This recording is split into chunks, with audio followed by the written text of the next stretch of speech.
প্ৰতিবাদটো কৰিব লাগিব। বিজেপি চৰকাৰ যেতিয়াৰ পৰা ভাৰতবৰ্ষত তথা অসমত তেওঁলোকে ক্ষমতা দখল কৰিছে, ক্ষমতা দখল কৰাৰ পিছতে ভাৰতবৰ্ষৰ যে মুছলমানসকল তেওঁলোকক মুছলমান বুলি ভবা নাই, তেওঁলোকক এটা পনীয়া সামগ্ৰী বুলি ভাবি আছে। আচলতে অসমত যে কি চৰকাৰ চলিছে এইটো ধৰিব পৰা নাই।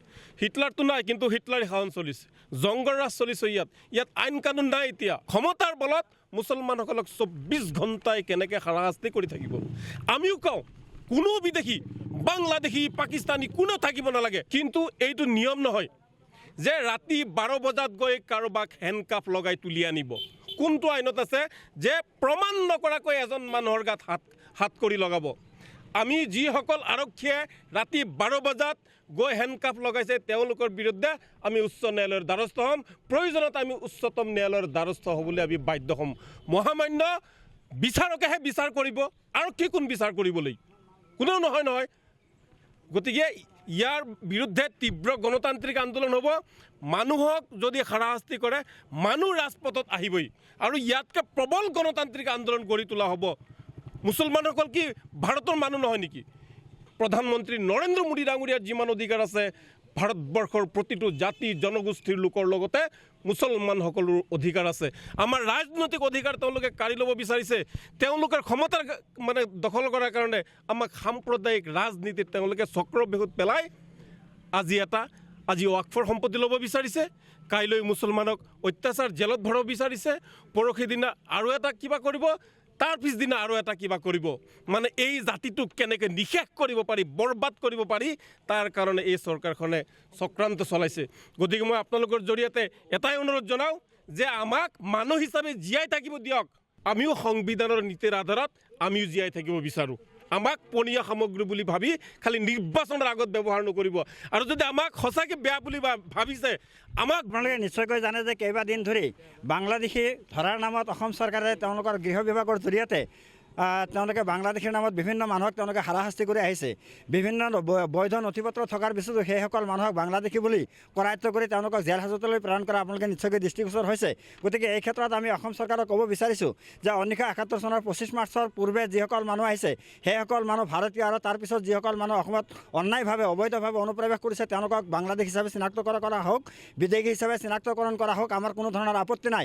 আৰু সেইসকল মানুহক বিদেশী বুলি চিনাক্ত কৰাৰ ক্ষেত্ৰত অসম চৰকাৰে আমাৰ সহযোগিতা বিচাৰিলে আমি অসম চৰকাৰক পূৰ্ণভাৱে আমি সমৰ্থন জনাম। এই কথাটো আমি বাৰম্বাৰ কৈ অহাৰ পিছতো অসম চৰকাৰে কোনো ধৰণৰ আইনগতভাৱে কোনো কাৰ্য নকৰি অন্যায়ভাৱে অবৈধভাৱে তেওঁলোকে পুলিচৰ জৰিয়তে তেওঁলোকে বাংলাদেশীৰ নামত সাধাৰণ জনতাক কৰায়ত্ব কৰি তেওঁলোকক মানসিকভাৱে শাৰীৰিকভাৱে তেওঁলোকক হস্তনষ্ট কৰি আছে। এই কথাটোত আমি অসম সংখ্যালঘু সংগ্ৰাম পৰিষদ তথা নেমচে তীব্ৰ বিৰোধিতা কৰিছোঁ।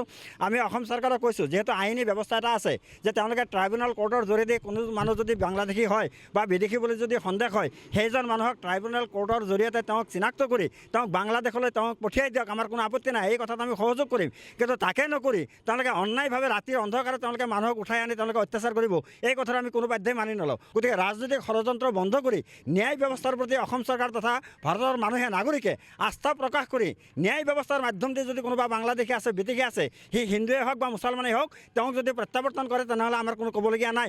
আমি বাৰম্বাৰ অসম চৰকাৰক আমি দাবী জনাইছোঁ যে NRCত যিসকল মানুহৰ নাম আছে, যিসকল মানুহৰ 71 চনৰ আগৰ নথিপত্ৰ আছে, সেইসকল মানুহক কোনো কাৰণতে বাংলাদেশৰ নামত হাৰাশাস্তি কৰা আমি সহ্য নকৰোঁ। এই কথা আমি বাৰম্বাৰ জনাই আছোঁ। তাৰ পিছতো কি কাৰণত ৰাতাৰাতিৰ ভিতৰতে বাংলাদেশী ধৰিবলগীয়া হ'ল? যিহেতু ট্ৰাইব্যুনেল কোৰ্ট আছে, প্ৰত্যেকখন জিলাতে 4-5খনকৈ ট্ৰাইব্যুনেল কোৰ্ট আছে আৰু এটা বিয়াগুম বিভাগ আছে। গতিকে সেই বিভাগে তদন্ত কৰি সেই মানুহসকলক যদি বাংলাদেশী হয় তেওঁলোকক চিনাক্ত কৰি তেওঁলোকক বাংলাদেশলৈ পঠিয়াই দিয়ক। আমি বাৰম্বাৰ কৈ আছোঁ।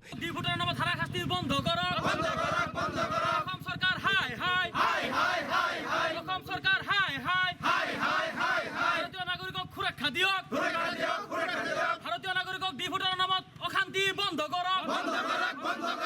ভাৰতীয় নাগৰিকক বিদেশী খোঁজাবলৈ প্ৰচেষ্টা বন্ধ কৰক। ভাৰতীয় নাগৰিকক বিদেশী খোঁজোৱা প্ৰচেষ্টা বন্ধ কৰক।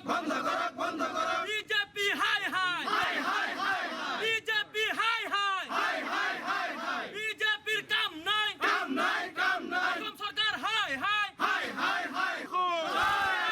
বাংলাদেশেৰ নামত ভাৰতীয় মুসলমানেৰ হাৰাশাস্তি বন্ধ কৰো। বাংলাদেশেৰ নামত ভাৰতীয় মুসলমানেৰ উপৰ অত্যাচাৰ বন্ধ কৰো।